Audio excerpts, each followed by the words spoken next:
Don't miss out on any of your back pay if you are applying for Social Security disability. Here are several tips that can help make sure that you get every possible dollar that you are owed. First, apply as soon as possible. Every month that you wait could be a month of benefits that you lose forever, especially with SSI, which only pays from the month after you apply. Even if you're not totally ready, submit your application and follow up with more documents later. Second, if you've applied before and got denied, don't assume it's over. In some cases, Social Security can reopen an earlier application and use that old filing date.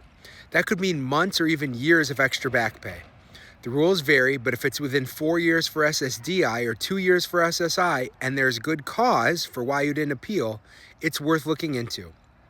Third, watch out for changes to your onset date. When you apply, you tell them when your disability began, but sometimes they pick a later date without really explaining why. If that happens and you have the medical records to back it up, you can fight to have your original date restored, and that can add serious money to your back pay check.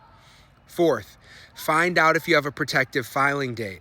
That's basically an earlier date when you first told Social Security you plan to apply.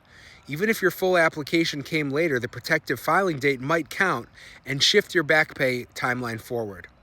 And fifth, check whether you qualify for both SSDI and SSI. If you only apply for one and not the other, you could miss out on benefits you are eligible for during the waiting period.